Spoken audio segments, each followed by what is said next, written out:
Es jums saku, patiesi viņš priecājas par to vairāk nekā par tām 99, kas nebija nomaldījušās. Kur ir atrodams vislielākais prieks un visaugstākā izglītība šai pasaulē? Šis bija lasījums no Mateja 18. nodaļas un 12. 13. pants. Un gribu arī, ka mēs kopā izlasām šo līdzību. Varat atvērt Mateja 18. nodaļa. Jau ļoti zināma līdzība, un arī lūkšana gros mūs ļoti labi ievadīja, sirdis sagatavoja ilgoties un domāt par šo darbu, par mūsu katra personīgo iesaisti un lomu šajā. Mateja 18. nodaļa un lasīsim no 10. panta. Pielūkojiet, ka jūs nevienu no šiem mazākajiem nenonicināt, jo es jums saku, viņu eņģeļi debesīs vienmēr redz mana debesu tēva vaigu. Jo cilvēka dēls ir nācis izglābt pazudušo. Kā jūs domājat? Ja kādam cilvēkam pieder 100 avju, un viena no tām nomaldās, vai tad viņš neatstās pārējās 99 kalnos un nedosies meklēt to nomaldījušos? Un ja viņam gadās to atrast, es jums saku, patiesi viņš priecājas par to vairāk nekā par tām 99, kas nebija nomaldījušās. Tāpat tas nav pēc jūsu debesu Tēva prāta, ka iet bojā viens no šiem mazākajiem. Es esmu runājis jau par šo svētrunu, un tomēr pēc pārdomām, kas man ir bijušas pēdējās nedēļās, es gribu vēlreiz par šo runāt un vairāk runāt, kamēr mēs saprotam un Dievs tiešām var bagātīgi svētīt.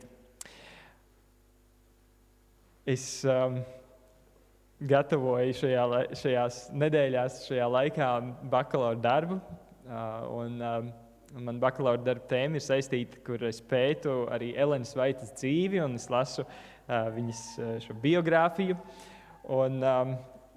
Un es saskāros ar daudziem tādiem ļoti, ļoti svētīgām vīzijām, atklāsmēm, redzējumiem, tādām, ko Dievs viņai deva savai draudzei, kas ir jānodod draudzei. Un es jūtu pamudinājumu, ka man arī jums, Talsu adventistu draudzei, tas ir jānodod, jo viņa ir šī laika Jēzus liecība, kas mums ir dota, lai tiešām Dieva darbs noslēgtos. Un šodien manu svētrunu esmu nosaucis mana attieksme pret cilvēkiem un apstākļiem. Un es domāju, tā būs liela svētība šo te pārdomāt gan katram jaunietim, gan katram vecākam, jo tas ir par mūsu katra attieksmi pret cilvēkiem, kur ienāk pa šīm telpām, kurus jūs sastopat ikdienā, un arī pret apstākļiem, kādos mēs dzīvojam un kādos mēs varētu dzīvot. Un, iesākumā gribu jums līdzdalīt kādu sapni, ko Dievs deva Elenai Vaitai. Tas bija ap 1870. gadu saistībā ar šo līdzību, ko mēs tikko lasījām. Kādu nakti es sapņoju, ka kāds cilvēks man atnesa baltu audumu un lika man to sagriezt apģērbos visu izmēru cilvēkiem un dažādiem raksturiem un dzīves apstākļiem. Man lika tos izgriezt un pakārt, gatavus šūšanai, kad tie tiks pieprasīti. man radās iespējas, ka daudzi, kuriem man vajadzēja griezt apģērbu, nebija tā vērti. Es jautāju, vai tas ir pēdējais auduma gabals, kas man būs jāizgriež? Un man atbildēja, ka nē. Ka tiklīdz es būšu pabeigusi šo, man būs citi, ko paņemt. Es jutos nomākta par darba apjomu, kas man bija priekšā, un teicu, ka esmu nodarbojusies ar apģērbu griešanu citiem vairāk nekā 20 gadus, un mans darbs nav ticis novērtēts. Un es arī neredzēju, ka mans darbs būtu paveicis daudz laba. Varbūt arī jūs esat jau sen draudzē, un jūs kaut kā liekas, ka jūsu darbam nav jēgas. Varbūt jūs pūlaties savu līdzcilvēku labā jau 20 gadus, kā Elena Vaita šajā situācijā, un liekas, ka viņi vispār nenovērtē to, ko jūs viņu labā darat. Es runāju ar cilvēku, kurš man atnesa audumu par vienu konkrētu sievieti, kuras dēļ viņš man bija licis piegriezt apģērbu. Es teicu, ka viņa nevērtēs šo apģērbu un ka tā viņai dāvināšana būtu laika un materiāla zaudējums. Viņa bija ļoti nabadzīga, vāju intelektu un nekārtīga savos ieradumos, un drīz vien viņi to notraipīs. Cilvēks atbildēja: piegriez apģērbu. Tas ir tavs pienākums. Zaudējums nav tavs, bet mans.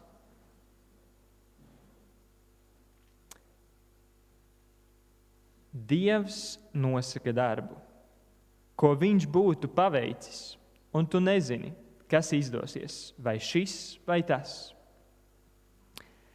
Atklāsies, ka daudzas šādas nabaga dvēseles dosies Dieva valstībā, savukārt citas, kuras ir apveltītas ar visām dzīves svētībām, kurām ir labs intelekts un patīkama vide, kas dod viņām visas pilnveidošanās priekšrocības, tiks atstātas malā.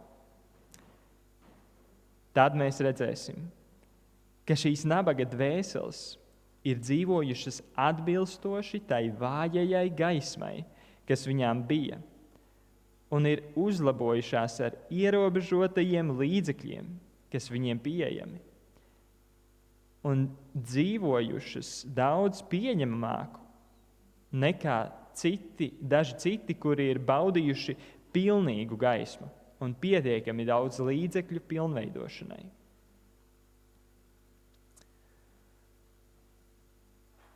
Tad es pacēlu rokas, kas bija sacietējušas no ilgstošās šķēru lietošanas, un teicu, ka es nevaru neko citu darīt, kā vien baidīties no domas par šāda veida darbu.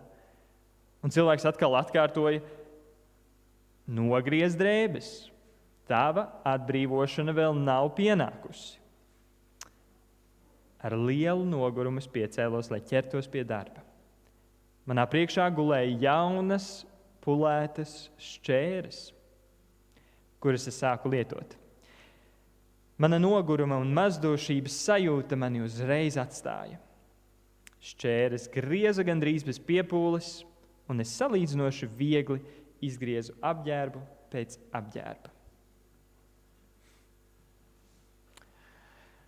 Jā, var pienākt šādi mazdošības brīži, un tomēr mums ir jāatcerās šī svētīgā mācība, ka mūsu pienākums ir mūsu pienākums, mūsu mazā daļiņa. Darbs ir Dieva, visi līdzekļi ir Dieva, viss, ko Viņš mums ir devis, ir Dieva. Un ir labi, ka mēs kādreiz varam šādi izskatīt savu sirdi Dieva priekšā, kā mēs redzam. Jūs un es, mēs neesam vienīgie, kuri sastopas ar tādiem brīžiem. Arī Dieva kalpone Elena Vaita sastapās ar mazdošību, bet Dievs var stiprināt, dot mums jaunas nopulētas šķēres, dot mums citu perspektīvu. Un kad liekas, ka citi, kuri tīri labi draudzes locekļi ir, varbūt nemaz nedzīvo saskaņā ar to gaismu un tām priekšrocībām, iespējām, ko Dievs ir devis, tā kā dzīvo šīs nabaga dvēseles, kurām nav tik daudz izdevības.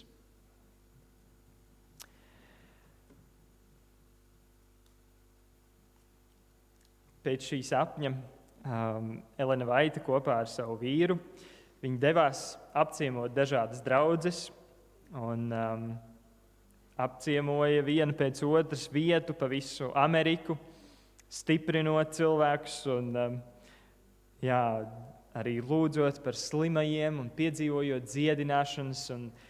Tie ir ļoti ticības stiprinoši apraksti, kā cik pašaizliedzīgi viņi darbojās. Un tad viņi nonāca kādā arī draudzē, Grīnvilā, kur viņi sastapās ar šo draudzi, kur daudzi arī bija šīs daudz pazudušās avis, kuras bija aizgājušas no draudzes. Un tad viņi prasīja un runājās ar kādiem šiem draudzes locekļiem, kāpēc tā ir noticis, un citi atbildēja, ja viņi to grib, tad lai viņi dodās. Un šī attieksme Elenas Vaitas sirdi tā iedragāja, tik ļoti sāpināja. Viņa teica, ka tāds līdzjūtības un līdzciešanu trūkums bija redzams šajos tā sauktajos Kristus sekotājos. Un viņa raksta, ka šādos gadījumos ir pilnīgi noteikti, ka Sātans sagūstīs šos cilvēkus un padarīs viņu ticību par vraku.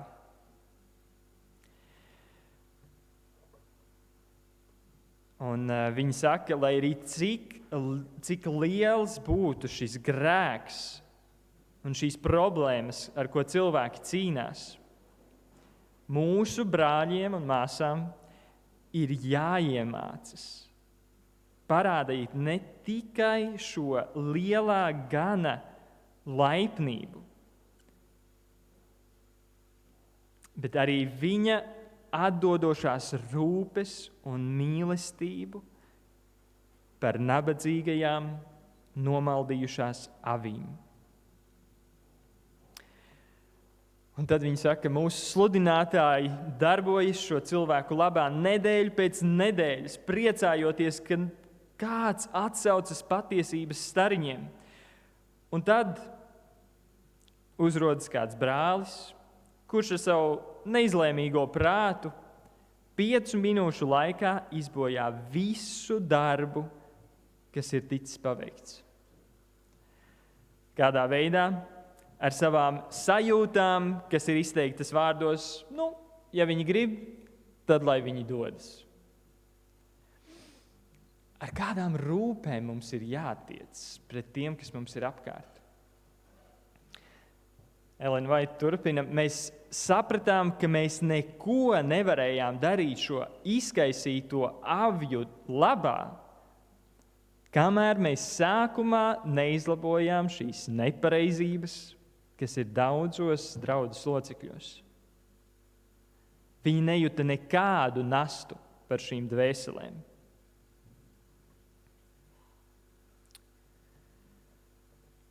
Kā ir ar mūsu draudzi? Man ir prieks redzēt citos šo nastu par šiem pazudušajiem, kuri man prasa un lūdz un aicina, ka varētu šo brāli māsu apciemot, uzzvanīt. Un cik ir liela mūsu interese? Vai mūsu prieks būs tā, kā mēs lasījām šajā līdzībā? Vislielākais prieks, kad ienāks pa durvīm, vai mēs satiksim šo māsu un brāli, ko neesam sen redzējuši. Varbūt ir kādi, kurus mēs nekad neesam redzējuši, un mēs esam draudzē tik ilgi, kad viņi vēl nebija. Mēs viņus nepazīstam. Vai arī pret tādiem mums var būt prieks un ilgošanās un mīlestība? Jā, arī pret tādiem mēs varam just šo mīlestību. Un Dievs to var ielikt, ja mēs lūdzam un domājam par šiem cilvēkiem. Kā Kristus ir par viņiem nomiris.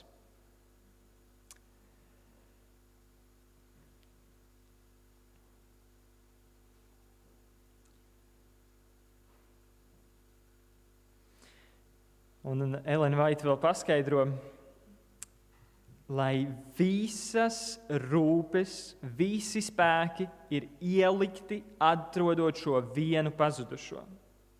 Viņa atsauc uz šo līdzību, ka visas 99 tika atstātas, lai rūpīgi meklētu šo vienu, kas ir pazudusi. Un tieši tāpat visām draudzes pūlēm vajadzētu tikt virzītām šo locekļu labā, kuri ir nomaldījušies no Kristus aploka. Un kā tad mums vajadzētu meklēt? Negaidiet, kamēr viņi atgriežas, pirms jūs neesat mēģinājuši viņiem palīdzēt, bet ejiet un meklējiet viņus. Mēs nevaram gaidīt, ka viņi ienāks pa šīm durvīm, ja mēs vienkārši lūgsim un cerēsim. Mums ir jāmēģina viņiem palīdzēt. Un kā statistika rāda, ka ir vajadzīgi vismaz 8 apmeklējumi. Lai atjaunotos uzticība, draudzība, tas nav ātrs darbs. Bet ir īpaši apsolījumi šajā līdzībā ietverts, ka tā draudze, kura veiksmīgi iesaistās šajā darbā, ir laimīga draudze. Jo šajā līdzībā ir teikts, ka tas ir vislielākais prieks, tāds prieks, kādu mēs nekad nepiedzīvosim, paliekot mūsu pulkā, kas esam šeit. Jo tieši darbā mēs kļūstam stipri. Un tas mums dod garīgo spēku, kad mums ir šī nasta par dvēselēm. Tā dos Kristus draudzei spēku. Mana attieksme pret cilvēkiem un apstākļiem.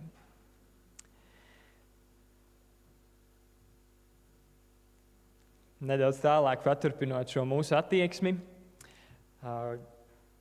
1871. Gadā Elenai Vaitai tika rādītas atklāsme pēc atklāsmes par plašo darbu, kādu mums vajadzētu veikt un nevajag apstāties. Un viņa redzēja kādus jaunus sludinātājus, kas dodas no vienas draudzes pie otras, un Dievs viņai norādīja, ka tādi sludinātāji, kur tikai dodas no draudzes uz draudzi, patiesībā neizjūt šī darba nastu, ka ir vajadzīgs iziet jaunos laukos.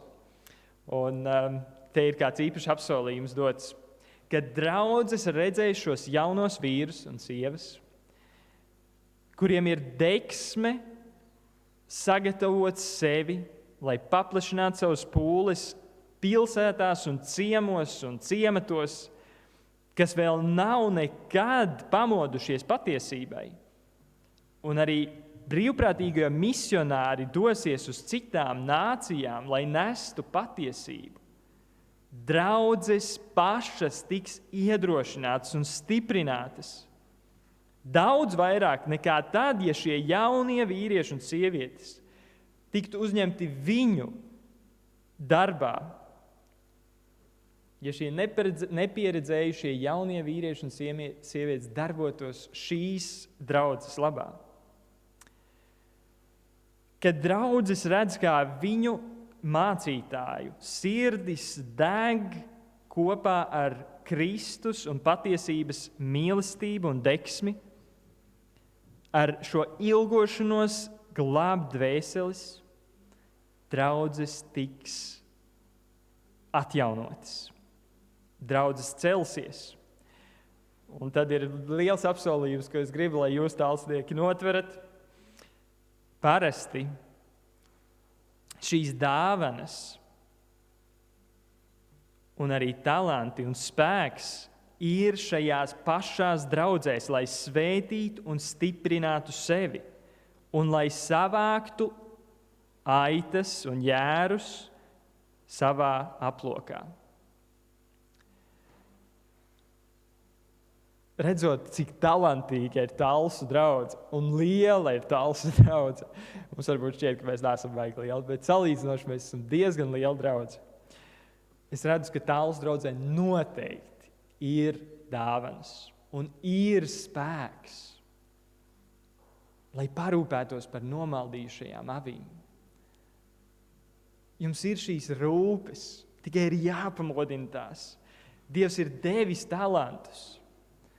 Un kā liecībās draudzē 7. sējumā, Elena Vaita saka, ka Dievs nav uzdevis mācītājiem šo uzdevumu savas draudzes kārtībā.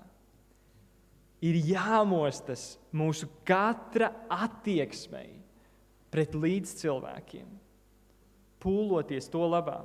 Un ir vajadzīgi darbinieki, jaunieši, kas ir gatavi iziet jaunos laukos. Es jums nevaru izstāstīt, kā man sirds iesāpējās, kad mēs braucam no Ventspils uz Roju, un tagad ir Rojas šis ceļš remontā, un tāpēc mēs braucam caur Kolku.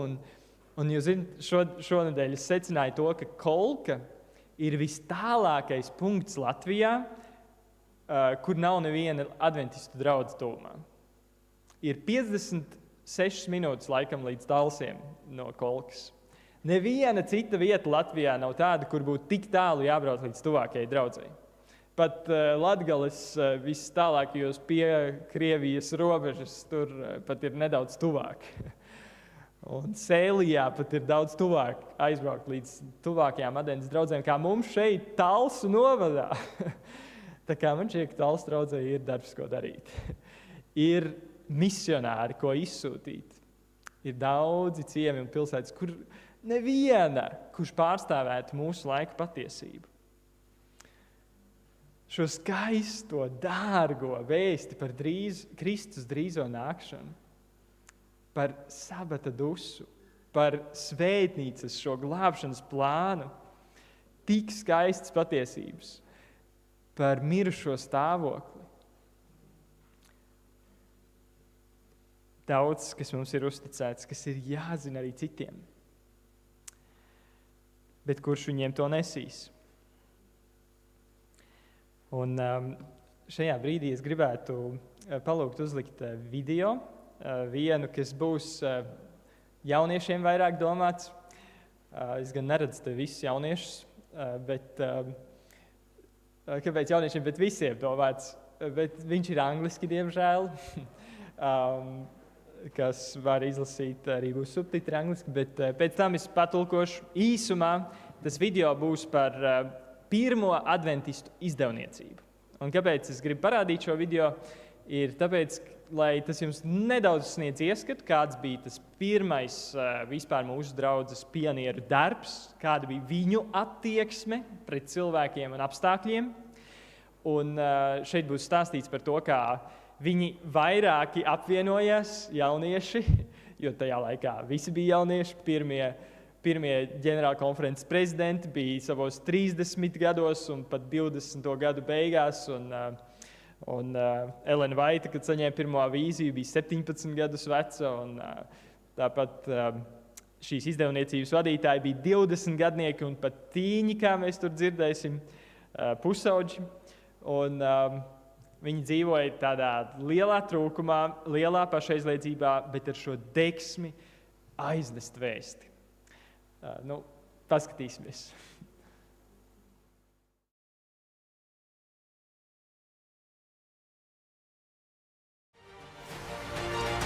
Jā, šāds pašaizliedzīgs darbs bija.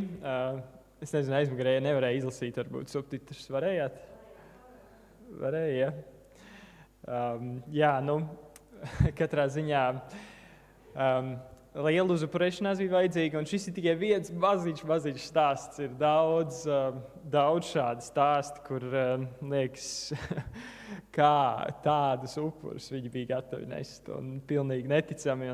Un šī bija, kā jūs redzat, viena no epizodēm, bet kam interesē vairāk, jūs varat uzmeklēt Lineage Journey YouTube.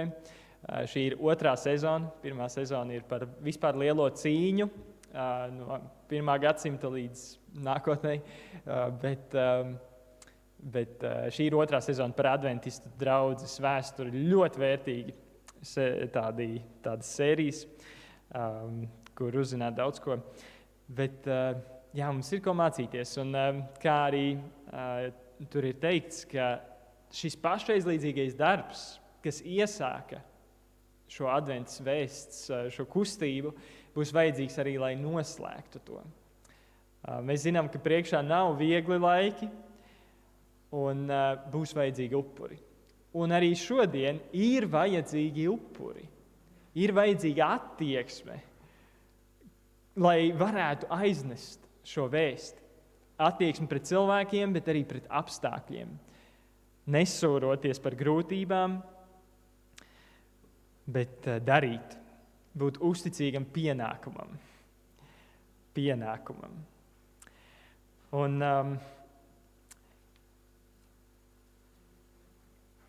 vēl kādi vārdi, kādi pamācoši vārdi no kādas nākamās vīzijas, ko Dievs deva Elenai Vaitai par attieksmi. Viņa raksta, ka mēs nedaram pat 20. daļu no darba, ko mums vajadzētu darīt dvēseļu glābšanā. Vispārīgas pūles tiek pieliktas, bet mēs izgāžamies darot darbu, kas ir vērsts uz personīgām pūlēm. Mēs nepieejam cilvēkiem, vīriem un sievām, tādā manierē, kas iespaidotu viņus ar personīgu ieinteresētību. Ka viņi skaidri redzētu, ka mums ir patiesa ilgošanās pēc viņu labuma, un mēs nepadosimies ar viņiem. Mēs turamies pārāk attālu no tiem, kuri netic šai patiesībai. Mēs saucam, lai viņi nāk, un tad gaidām, kad viņi nāks pie mums un prasīs pēc patiesības. Bet nekad daudzi nenāks šādā veidā. Mums ir vajadzīgs parādīt personīgu interesi un mīlestību pret dvēselēm. Mums ir vajadzīgs strādāt ar lūgšanām un mīlestību, ar ticību un nezūdošu pacietību, cerot visām lietām, ticot visām lietām un esot ar šo gudrību kā čūskām un bez viltus kā baložiem, lai glābtu dvēseles Kristum. Šāda attieksme ir tā, ko es jums novēlu katram, jo, diemžēl, arī es esmu dzirdējis nevienu stāstu par šo aizgājušo, sanāk 6 vai cik es esmu gadus talsos, cilvēku, kurš ir ienācis pa mūsu draudzes durvīm vai kādā mūsu pasākumā, un pēc tam nav gribējis atgriezties. Tāpēc, ka viņi piedzīvoja kaut kādu nicinājumu vai tādu neieinteresētību. Un man ir tik skumji to dzirdēt, tad es domāju, ka jūs arī kādi esat dzirdējuši šādus stāstus. Tāpēc būsim rūpīgi pret savu attieksmi un nodosimies tiem, kas mums ir vistuvāk. Jo tieši tie, kas mums ir tuvumā, ir mums uzlikti mūsu atbildībā. Un jo tuvāk šis cilvēks ir mums, jo lielāk ir mūsu atbildība.